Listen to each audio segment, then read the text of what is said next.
Hello tout le monde, c'est Aymeric, content de vous retrouver pour une nouvelle émission spéciale de la CNMSS en partenariat avec Skyrock PLM pour parler d'un sujet crucial, les conduites à risque avec et sans substance, les addictions. Pour en parler, j'ai le plaisir d'accueillir 3 experts, je vous souhaite la bienvenue sur ce plateau. Nous avons Diane, médecin militaire, spécialiste en addictologie, bonjour. Bonjour Aymeric. David, qui est infirmier militaire, tabacologue. Bonjour Aymeric. Et Jean-Paul, médecin addictologue. Bonjour à vous 3. Bonjour Aymeric. Alors on va rentrer dans le vif du sujet, il faudrait qu'on comprenne bien justement le phénomène de l'addiction.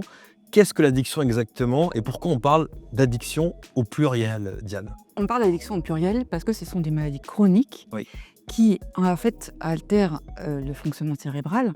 On est sur des périodes de contrôle d'une consommation avec substance ou tout simplement d'un comportement avec des conséquences négatives, des gens qui, effectivement, n'arrivent pas à s'arrêter. Vous disiez, addiction au pluriel parce qu'en fait, on a à la fois les addictions comportementales avec les jeux de hasard et d'argent, le sport, ou le sexe, la pornographie, et puis aussi l'achat compulsif, et puis les addictions aux substances. Dedans, tout simplement les plus courantes, tabac, alcool, cannabis, cocaïne, héroïne, en fait, ecstasy, et j'en passe. On va revenir dessus évidemment en détail sur toutes les addictions qui ont été citées là. Jean-Paul, pourquoi c'est important particulièrement pour les militaires de ne pas consommer de drogue? C'est important parce que à partir du moment où vous avez une substance qui va modifier les capacités de réactivité, de contrôle, éventuellement enfin, tout ce qui touche à la sécurité, vous avez à ce moment-là donc un risque majeur pour des gens qui sont consommateurs vis-à-vis de leurs camarades ou vis-à-vis, en fait, par exemple, j'étais dans l'aéronautique auparavant, des gens qui sont pilotes ou qui travaillent sur des postes en passerelle, en surveillance, etc. Il n'est pas compatible qu'on puisse avoir des gens avec des prérogatives de responsabilité, de port d'armes ou des prérogatives en fait de sécurité qui puissent être sous l'emprise d'un psychotrope, notamment le cannabis ou l'alcool ou d'autres produits comme a décrit Diane. Ça c'est important ce que vous dites parce que ça veut dire qu'on peut mettre limite en danger nos camarades. C'est le problème. La plupart du temps, quand on parle avec les patients, on décrit effectivement donc l'aspect, je dirais, entre guillemets positif de la prise de produits. Mais ceci dit, par rapport à des gens qui ont des postes à responsabilité, notamment les militaires, ça n'est pas compatible. David, on parle de la sécurité avant tout, mais pourquoi certaines personnes consomment justement des substances addictives? Alors Aymeric, les raisons sont multiples. D'abord la gestion du stress, la recherche du plaisir, l'envie de faire partie d'un groupe, ça aide à socialiser, notamment le tabac. Le tabac surtout. Et l'évasion aussi de la vie de tous les jours qui peut être parfois difficile, mais il y a d'autres moyens de décompresser beaucoup plus sains en fait. Justement, quelles sont les alternatives qui existent? Comment on peut décompresser sans avoir recours à des substances? En fait, il existe des techniques de respiration, D'accord. comme la cohérence cardiaque. Est-ce que vous voulez que je vous explique C'est quoi la cohérence cardiaque? Alors la cohérence cardiaque, en fait, c'est de respirer 6 fois par minute. D'accord. C'est-à-dire de faire une inspiration de 5 secondes, puis une expiration de 5 secondes. Et ça pendant 5 minutes et 3 fois par jour. Et ça a été prouvé que ça aide à gérer le stress et à mieux vivre sa vie. D'accord, ça c'est efficace. Après, il y a des choses beaucoup plus simples, comme faire du sport. Surtout quand on est militaire, on est habitué. Faire des choses qui nous plaisent. Donc si on a une passion, faire cette passion. Tout simplement aussi aller dans la nature. Ça fait du bien d'être en forêt des fois, parfois. Et puis tout simplement, des fois, se poser et juste méditer. Ce sont des choses qui peuvent permettre de décompresser. Donc exercice de respiration, le sport, pratiquer une passion, aller dans la nature, voilà, ça peut compenser en tout cas ou remplacer ces addictions. Exactement. Je dis souvent que l'addiction se greffe lorsque on va au-delà de nos limites. C'est souvent le cas quand un militaire part en mission. C'est dur. C'est pas forcément évident. Le rythme de sommeil, le rythme de vie en lui-même, et puis l'isolement, la solitude, enfin, tout ce qui fait qu'on est loin de nos proches, ça peut effectivement nous mettre un peu en danger. Comme disait David, se faire plaisir, trouver une passion, c'est important. Et puis effectivement se connaître. C'est-à-dire que quand on connaît un peu son rythme de sommeil, son rythme physique, physiologique, finalement on arrive plus vite à savoir quand est-ce qu'on va un peu au-delà. Avoir une bonne hygiène de vie, avoir un sommeil suffisant, de qualité, ce serait encore l'idéal, mais c'est pas forcément évident. Et puis, manger sainement et tout, essayer de trouver un temps de parole avec des collègues, des camarades qui sont dans la même mission que nous, ou parfois en dehors, de façon aussi à pouvoir avoir une bonne relation sociale avec quelqu'un d'autre. Parler du sommeil, sommeil suffisant, c'est combien d'heures par exemple en moyenne? C'est très individu dépendant. Ça dépend, voilà. Oui, complètement. Ça peut aller de 5 heures pour l'un à 9 heures pour l'autre. D'accord. Il y en a qui peuvent être épanouis en dormant 5 heures par jour. Tant qu'on n'est pas fatigué la journée, le sommeil a été suffisant. D'accord, bien connaître son corps aussi, bien comprendre tout ça. Merci pour tous ces conseils. On va parler un peu de l'alcool plus spécifiquement. David, en ce qui concerne l'alcool, qu'est-ce que vous conseillez justement à un jeune qui vient d'arriver dans l'armée, sur l'alcool précisément? Alors, ce que je conseille, c'est de modérer sa consommation. Mhm. Aujourd'hui, les recommandations, c'est 2 verres standards par jour et ne pas boire tous les jours. D'accord. Alors, c'est quoi le verre standard? Oui, j'aimerais bien savoir. Alors, le verre standard, en fait, ça correspond à 10 grammes d'alcool D'accord. et ça correspond, donc, comme vous le voyez sur ce gobelet, à une unité de whisky, donc à 40 degrés, 3 centilitres. C'est la même chose au niveau alcool qu'une bière de 25 centilitres à 5 degrés. Aujourd'hui, il existe des bières qu'on appelle 8-6, Ouais. qui, elles, font 50 centilitres et 8 degrés et demi. Donc, ces 8-6, elles correspondent à 3 verres d'alcool standard. Après, pour tout ce qui est soirée festive, ce que je conseille, en fait, c'est de prendre des mesures avant de partir en soirée pour Lesquels? que ça se passe le mieux possible. Ouais. C'est d'essayer de trouver un SAM. Oui, bien sûr. Le SAM, c'est celui qui ramènera tout le monde, c'est le conducteur qui sera sobre. Et Il va puis, être désigné avant la soirée, effectivement, pour savoir. pour savoir ramène ça qui avec toi. ramènera tout le monde et qui sera le SAM. Et les conseils individuels, c'est de boire de l'eau pendant la consommation d'alcool, Oui. avant, pendant, après. C'est de manger. L'alcool est mieux ingéré quand on mange. C'est aussi de ne pas penser qu'on va dessouler comme ça. Ouais. Il n'y a aucune technique qui permet de dessouler.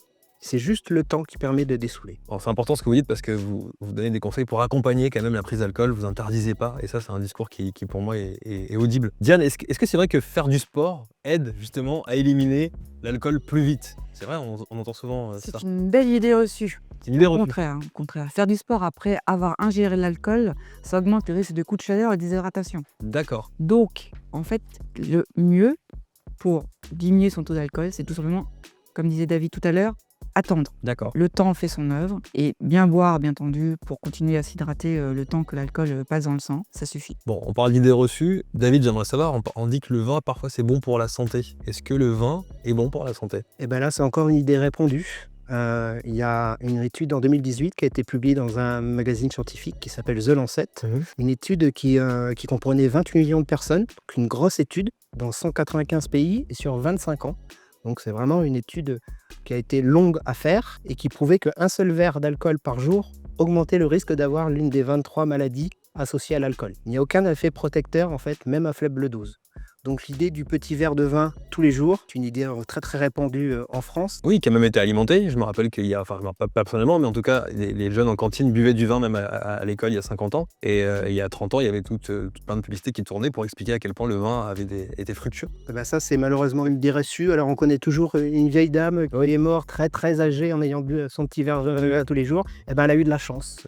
Tellement pas. D'accord, donc ça c'est une idée reçue et c'est important de parler de ça. On va parler du tabac à présent avec David. Est-ce que fumer une cigarette, juste une cigarette par jour, c'est vraiment grave? Malheureusement, oui. Ouais. C'est pareil. C'est un peu comme l'alcool. Dès qu'on fume une cigarette, on augmente ses risques cardiovasculaires. D'accord. Donc ceux qui nous disent je vais réduire et fumer une cigarette ou deux au lieu de 5 ou 10. Alors ça peut être une bonne approche pour aller vers l'arrêt complet. D'accord. Mais l'idéal est l'arrêt complet. Effectivement, le risque d'infarctus quand on fume une seule cigarette par jour pour un homme est augmenté de 48% et de 57% pour une femme. Le tabac est le premier risque cardiovasculaire en fait, devant tous les autres risques cardiovasculaires. Et alors, faire du sport, Diane, je vous redemande, parce qu'on s'est posé la question sur l'alcool, est-ce que faire du sport peut diminuer justement les risques quand on fume? Et non, faire du sport, c'est un bon moyen pour aider à déstresser quand on arrête de fumer, en tout cas quand on est en phase de sevrage. Mais par contre, quand on fume, donc avant ou après le sport, finalement, c'est plutôt délétère pour l'organisme. Les alvéoles sont toutes ouvertes, récupèrent toute la fumée, et puis ça augmente effectivement le risque aussi de mort subite à l'effort. David, on entend souvent que quand on arrête de fumer, on est plus stressé, on grossit. Est-ce que c'est vrai? Alors en fait, le stress, il est dû au manque de nicotine. D'accord. Donc en fait, la cigarette génère elle-même le stress qu'elle soulage. À plus ou moins long terme, les niveaux d'anxiété, quand on arrête de fumer, diminuent dans le temps. Ça, c'est également une idée reçue. D'accord. Donc c'est l'anxiété qui a provoqué parfois la prise de poids après si on arrête de fumer. Alors si on arrête de fumer, la prise de poids, elle est due en fait au manque de nicotine. D'accord. La nicotine est un coupe-faim naturel. Oui. Et donc quand on arrête de fumer, on n'a plus ce coupe-faim naturel et l'appétit revient. La prise de poids souvent est liée justement à une insuffisance d'apport en nicotine. D'accord. C'est-à-dire que lorsqu'on est bien suivi par un infirmier ou un médecin tabacologue et qu'on a assez de dosage en nicotine, au final, on n'augmente pas tant que ça sa ration alimentaire. C'est une des questions qu'on pose quand on suit notre patient. Justement, on se dit, est-ce que vous avez augmenté votre appétit? Est-ce que vous avez augmenté votre ration? Et on surveille le poids. Et moi, j'ajouterais à ce que dit Diane qu'en fait, pour le tabacologue, cet appétit augmenté, c'est un signe qu'il n'y a pas assez de nicotine dans la substitution. D'accord. C'est une aide finalement pour Mmh. trouver la bonne dose de substitution de nicotine. Jean-Paul, si on se dit, allez, je peux arrêter de fumer où je veux, quand je veux, est-ce que c'est si simple? Qu'est-ce que vous en dites? Ah, si c'était simple, je pense que ça se saurait. Ouais.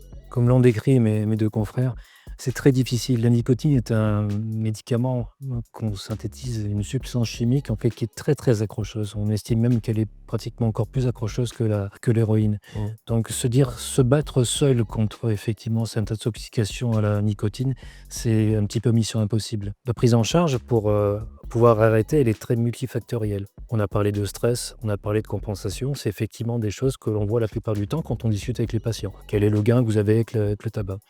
Mais dire qu'on peut arrêter, on a des stratégies qui sont très patient dépendants. Ça peut être des patchs, ça peut être des substituts nicotiniques. Des éléments sur lesquels, au niveau de ma structure donc de soins d'addictologie, nous sommes très pertinents, c'est sur l'approche en fait, sur le plan des thérapeutiques cognitivo-comportementales. L'hypnose, la relaxation, la cohérence cardiaque qu'a décrite David. Donc ces éléments-là, ce sont des outils qui peuvent nous permettre à aider quelqu'un à arrêter effectivement le tabac. C'est au cas Oui. par cas? Vous parlez d'hypnose? Oui, D'accord. absolument, Ouais. absolument. Chaque patient est différent, les modalités pratiques, le pourquoi du comment on est tombé dans le tabac. Est-ce que c'est par analogie? Est-ce que c'est parce qu'on a des copains qu'on commence à nous laisser fumer? Est-ce qu'effectivement on a un gain anxiolytique? Est-ce que quand nous étions étudiants, on avait tendance à fumer? Bon, c'était pas mon cas. Et j'avais pas mal de camarades qui avaient tendance effectivement à avoir des grosses consommations de tabac pour se déstresser, pour être un petit peu plus performant entre guillemets, avec ces associations classiques qu'on a avec le café, la cigarette, etc. Sociabiliser. Donc pour faire vite, pour arrêter en fait le tabac, non, c'est pas facile, notamment à cause de la nicotine. Quel est le moyen peut-être le plus efficace d'après vous? Ça peut être au cas par cas, mais il y en a pas C'est un. vraiment Mais au cas par cas. Dans la pharmacopée, on a des médicaments comme la varenicline, comme le Ziban, on a effectivement donc les patchs. La substitution nicotinique permet, comme on l'a décrit, d'avoir une baisse progressive des récepteurs nicotiniques, donc d'enlever partiellement cette dépendance à la nicotine. Mais c'est qu'un aspect en fait du problème. Vous l'avez compris, l'aspect de l'addiction, si on devait revenir à l'addiction globale, c'est pas qu'une question de cigarette ou d'alcool ou de produits, c'est quelque chose, c'est un déséquilibre qui se passe au niveau neuronal avec ce système de récompense avec la dopamine. Et ceci dit, par rapport au tabac, on peut jouer la carte donc de certains médicaments de la classe des antidépresseurs comme le Ziban, on peut jouer la substitution nicotinique avec donc les patchs par exemple et les gommes en complément, Oui. on peut jouer l'hypnose, tout se voit, l'auriculothérapie, le laser. Mais ce qui est important, c'est de pouvoir approcher le patient dans sa globalité. Savoir qu'on a un problème d'addiction, mais qu'il est peut-être le symptôme émergé de quelque chose de plus profond encore. Alors, je voudrais vous poser une question sur le vapotage, à vous trois, parce qu'on entend tout et son contraire sur le fait de vapoter. Est-ce moins dangereux que fumer? Est-ce plus dangereux que fumer? Est-ce que c'est la même chose? C'est un excellent moyen pour arrêter si le patient le veut. D'accord. David? Après, au niveau de la dangerosité, déjà, en fait, quand on vapote, il n'y a pas de combustion. Oui. Donc, il n'y a pas de dégagement de monoxyde de carbone. Oui. Donc, déjà, que les cellules du corps ont leur oxygène, leur carburant. Et donc, ça, c'est l'un des bénéfices du vapotage. Malheureusement, il y a des études qui ont montré que chez les 16-19 ans, ça pouvait avoir des conséquences pulmonaires, avec de la toux, de l'essoufflement, des douleurs dans la poitrine. Donc, comme le disait Diane, en fait, la vapoteuse, ça peut être un moyen transitoire pour aider à arrêter de fumer, si le patient le demande. Oui. Parce que tous les patients ne demandent pas à vapoter pour arrêter de fumer. Ça peut être une bonne stratégie, mais il faut que ça soit transitoire et que C'est une volonté vraiment. Ouais. ça soit suivi. Et pas pour commencer. Oui, Pas pour pas pour ça. commencer. Ouais. Ça, c'est important. Jean-Paul? Effectivement, je suis tout à fait d'accord. C'est une première approche, en fait, quelque part, dans cette démarche par rapport au tabac. Tu as raison, mais enfin, David a tout à fait raison en fait de parler des problèmes pulmonaires. La plupart du temps, quand un patient lui propose donc de vapoter, il dit mais est-ce qu'éventuellement je peux avoir le gap, est-ce que je peux fumer, est-ce que je peux inhaler? Je dis non, la plupart du temps, si vous restez contributif, on va taper surtout en fait sur les dépendances nicotiniques, d'où l'intérêt de charger la vapoteuse avec de la nicotine. Quelquefois, les patients se disent bon bah j'arrête la cigarette, je vais attaquer la vapoteuse et je mets rien du tout dedans. Je dis non, on va au contraire baisser progressivement en fait le taux de nicotine, mais je vous conseille de ne pas inhaler la fumée, de garder en fait dans la bouche, de crapoter comme on dit classiquement. Et c'est vrai que ces pathologies en fait pulmonaires, on commence à les décrire aussi bien avec la vapoteuse, avec les alternatives au tabac, qu'avec des vapoteuses sur lesquelles on prend d'autres produits qu'on trouve dans les CBD shops, etc. Exactement. Puisque aux États-Unis, on a eu une épidémie de pathologies pulmonaires graves qui était due en fait à des substances de la classe de cannabinoïdes de synthèse sur lesquelles on reviendra peut-être plus tard, avec notamment un produit qui s'appelle l'acétate de vitamine E, qui donnait des lésions pulmonaires qui étaient très très très graves, irréversibles. Vous êtes pour l'interdiction de la puff qui est vendue un peu partout, il y avait un débat autour de ça il y a quelques mois. Moi, je suis à fond contre Oui. la puff, ouais. D'accord. Moi aussi, je suis à fond contre la puff parce que ça peut être une porte d'entrée. Pour les jeunes, c'est des goûts sucrés. C'est vraiment fait pour attirer les jeunes. Alors même la puff sans nicotine, on parle aussi de ça, oui, pour vous, c'est dramatique. C'est banalisé. Là. C'est banalisé. C'est vendu à côté des bonbons quand même, Mmh. ou dans des enseignes qui n'ont pas que ça à vendre en fait. En fait, on s'est rendu compte que sur le plan commercial, quelque part, puff, qu'effectivement, l'objectif, ce sont des jeunes avec des goûts sucrés, quelque chose de très édulcoré.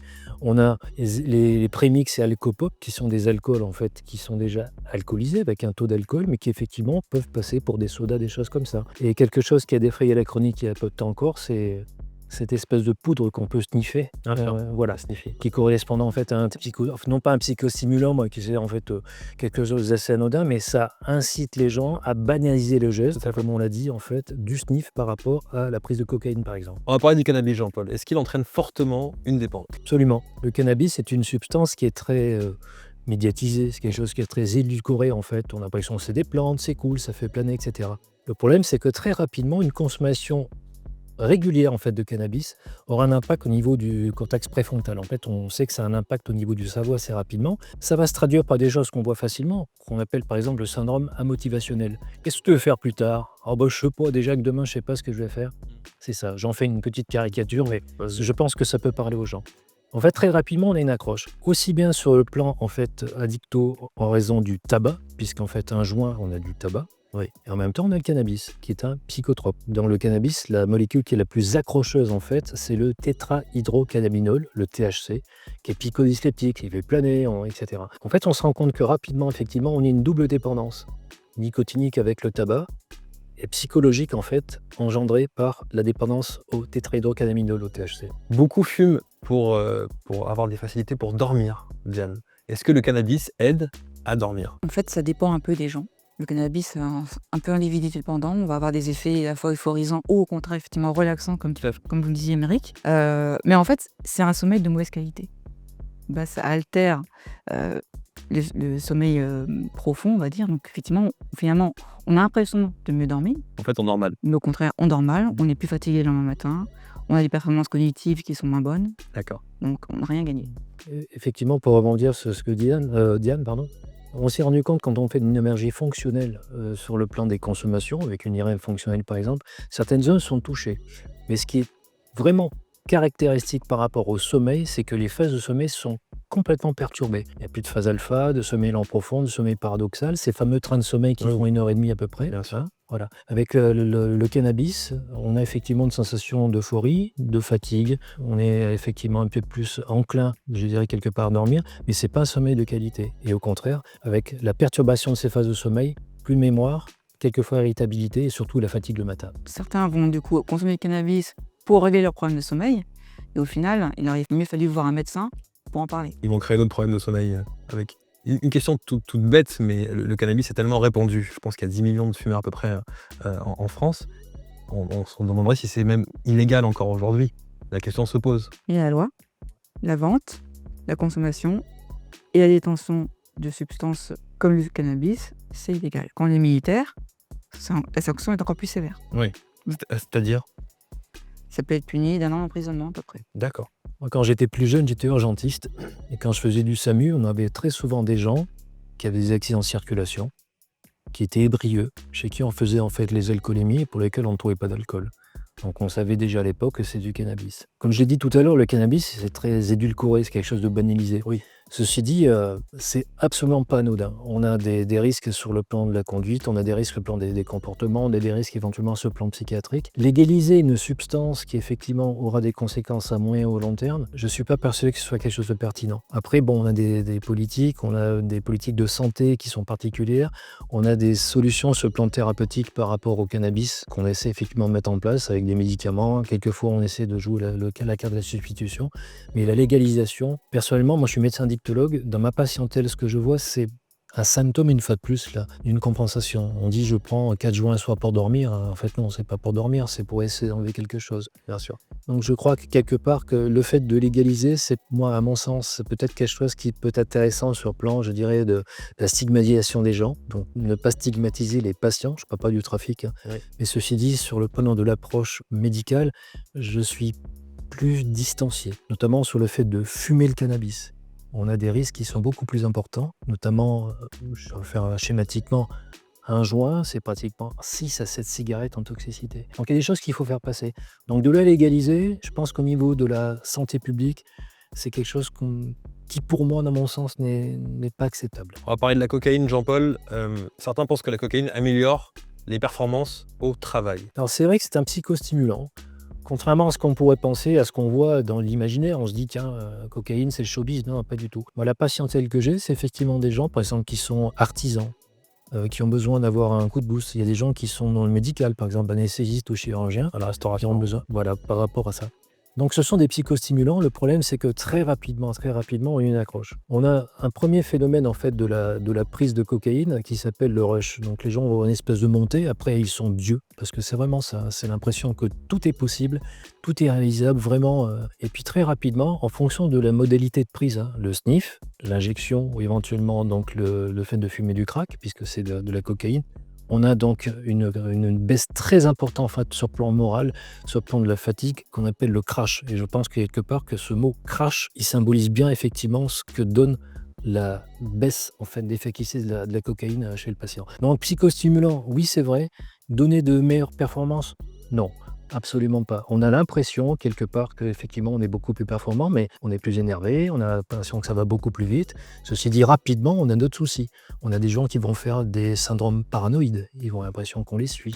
Donc, très rapidement, s'installe en fait une espèce d'habitude de prendre un psychostimulant en disant je vais être beaucoup plus performant, mais on sera beaucoup moins performant, beaucoup moins adaptable, et on va surtout dépendre d'un produit qui a beaucoup d'effets secondaires sur le plan de la santé. Et là aussi, on peut se dire, est-ce qu'on peut arrêter facilement quand on veut? On s'arrête de faire de la clope ou l'alcool? Qu'en est-il de la... C'est difficile parce que quelqu'un qui va sniffer va avoir l'impression bon, ça va monter à peu près en quelques minutes et ça va durer à peu près une demi-heure. Donc c'est ce qu'on voit dans le festif, etc. J'ai sniffé. Voilà. Après, il y a des gens qui ont besoin d'avoir une Tmax plus importante. La Tmax, c'est le fait de montrer très rapidement en fait, avec l'effet. Donc ils vont le faire en injection.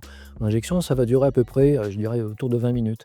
Par contre, les gens qui consomment du crack, donc le chlorhydrate de cocaïne qui a été trafiqué avec de l'ammoniac ou éventuellement du bicarbonate, on aura à ce moment-là une montée très très très rapide, un height très important et une chute dramatique. Ouais. Ce qui veut dire que les patients qui vont avoir tendance à prendre ce type de cocaïne, donc le crack, ils vont avoir tendance à en prendre de façon très très régulière. On a un phénomène de tolérance, c'est-à-dire qu'arrive un moment où le cerveau va dire j'ai synthétisé ma dopamine, mais finalement j'ai encore besoin. Et on aura des répétitions de ce comportement, des consommations, qui vont arriver à un moment où on aura des intoxications à la cocaïne.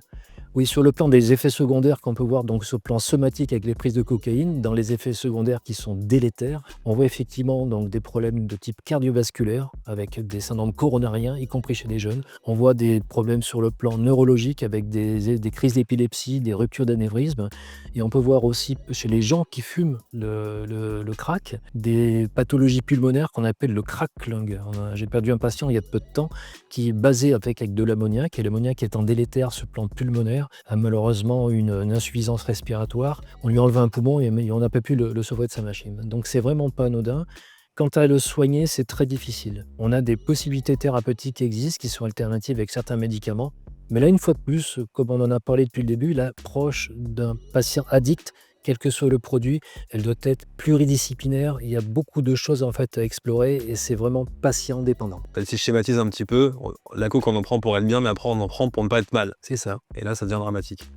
Merci pour ces enseignements précieux. On va parler d'autres addictions qui sont tout aussi importantes au final. Ce sont des addictions sans substance, mais qui peuvent aussi être dangereuses. Des addictions comme les écrans ou les jeux d'argent. David, qu'en est-il de ces addictions en particulier? Alors elles sont comme les addictions avec substance assez destructrices. Oui. Comme dans les addictions avec substance, qui a une perte de contrôle Ouais. et une focalisation sur l'objet. Alors là, c'est pas sur le produit, mais c'est sur le comportement.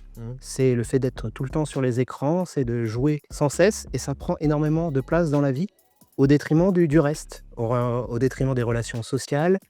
Et puis ça peut avoir des répercussions au niveau professionnel parce qu'on passe vraiment tout son temps à faire le comportement. Vous voulez compléter là-dessus parce qu'on parle des écrans, il y a les jeux d'argent, il y a... Alors, dans les jeux d'argent, évidemment, il y a des problèmes financiers derrière qui se greffent. Et une sorte de pensée magique de ce numéro-là n'est pas sorti hier, il sortira aujourd'hui. C'est assez intéressant hein, sur le fonctionnement cérébral qu'il peut y avoir derrière. Et l'isolement, ça c'est vrai que David en parlait, c'est flagrant. Dans tous les comportements, en fait, tout est fait pour avoir le comportement. Ça passe après toute vie professionnelle ou sociale. C'est un esclavage. Il y a des gens qui ont la malchance de gagner. Quand j'ai la malchance de gagner, je suis pas bien, je vais passer au casino, il y a un bandit manchot, c'est super. Je tire le bandit manchot et je gagne.